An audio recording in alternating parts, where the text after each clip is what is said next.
Thank you.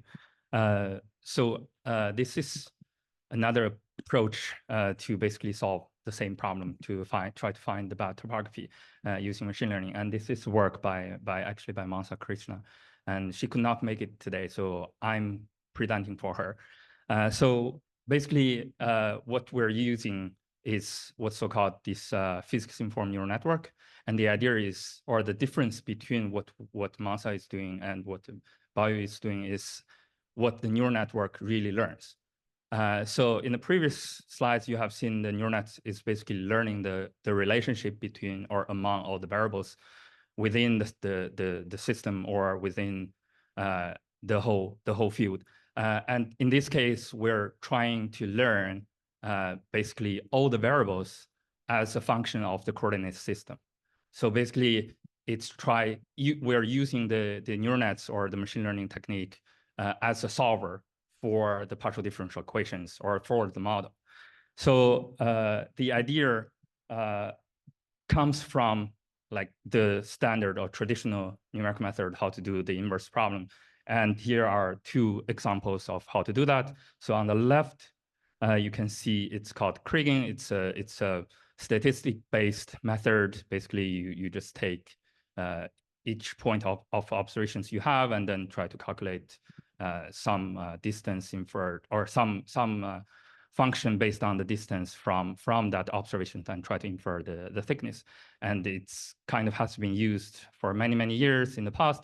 And then on the right is it's a kind of fairly new method which developed by Mathieu, using mass conservation to solve an inverse problem and to infer the bad topography, because we all know the conservation laws has to be satisfied. So as long as we know how much snow is accumulate on the ice and how much ice flow out, then we know exactly what the geometry will be. So if we solve the inverse problem based on the simple mass conservation, we should know the bad topography. And the two right circles are just to show you how good this mass conservation inversion is, because the data we have are all these black lines. These are the flat tracks.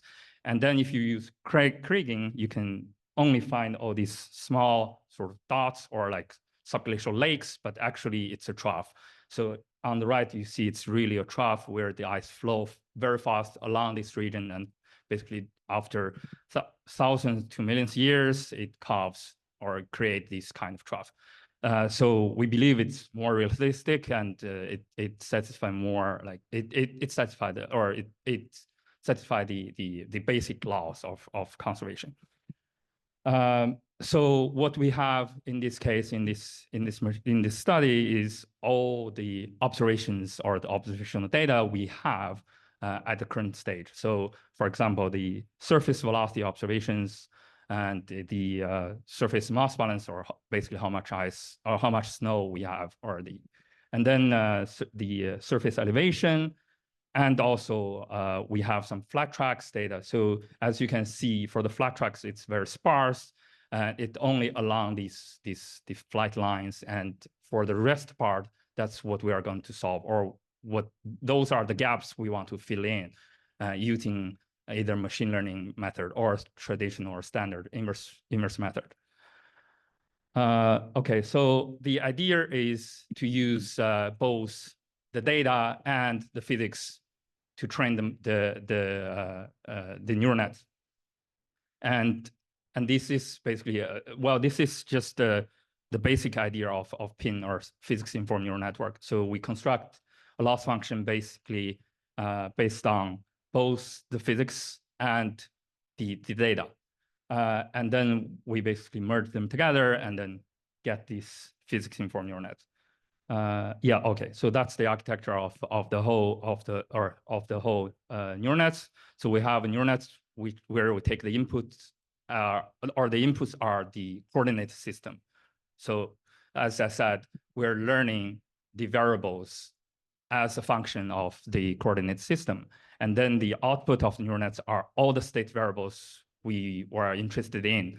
And then we compare these variables with data. And then for those we don't know, or for those we don't have direct observations, then we use the PDE, the model, to help us to infer what these variables should be. And then that's the way how we construct the loss function. So the loss function basically has two parts, data misfit and the residue of, or the misfit of the PDE. So then I will just show you one, I'll show you the results. As you can see, these are the data I've showed, and you can see for the reference, these are from the data, and then for the predicted are the neural nets output. Well, basically not surprising, the neural nets can learn the data very well because you give the data, you give the coordinates, the neural nets will learn it very easily. But then if we're looking at, for example, the eye thickness and some other basal conditions, I will not go to much details because I have another talk in the afternoon to talk about details of the model. So then you can see for these, we don't have observations. The neural nets can learn from the PDE, and then it can still recover the true solution from the PDE. Okay, and that's the last slide of this talk. So basically, the whole idea is try to use both physics and data and utilize machine learning tools to uncover or to solve for the unknown variables which we are interested in. And this whole work is we're currently wrapping up the whole work as a package. So we call it Pinnacle Physics-Informed Neural Networks for Ice and Climate. If you're interested in, take a look at it or talk to me, and we can do more than just inferring the eye thickness. Actually, any physics you're interested in within glaciology, we can really integrate into the package and use the tool of PIN to really help you to solve it. Okay, thank you.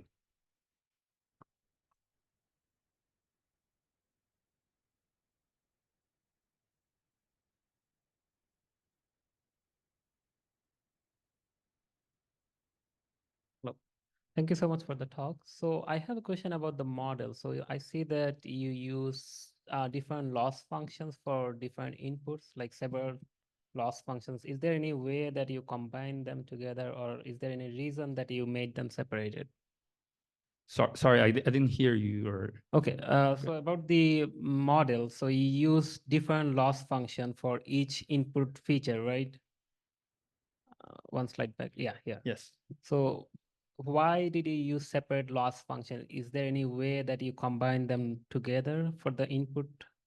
Well, yeah, actually we combine all these together as one loss function. So the loss function is a summation of all these different terms. Of course, well, we sort of hide a little bit technical details because you need to put weights for each loss function because they all have different physical meanings. So you have to make sure they are balanced in terms of the physical units. But yes, but we have one loss function, which is the summation of all the terms we are interested in, both the data misfit and the PDE or the residue of the PDEs. Okay, thank you.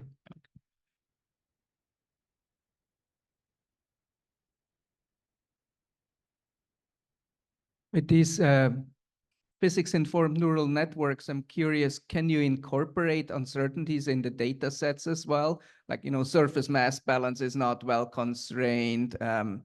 Velocity data is probably better constrained. Or are you risking overfitting? That's a really good question. Short answer is I don't know. We haven't tried that yet, but that could be something to work on in the future. I mean, as you can see, the neural nets only learns the function of all the variables. So it makes sense also to include sort of the uncertainty as a function of your XY coordinates, and then you can have some way to measure it and then incorporate it into the system. I've seen some other approaches using like multiple pins for multiple levels, like reduce order model. And then you can basically account for different levels of uncertainties, and then you just stack them together. for each of the pins will represent one level of your solution or your uncertainty. Yes, that's definitely something could be done, but we haven't gone that so far.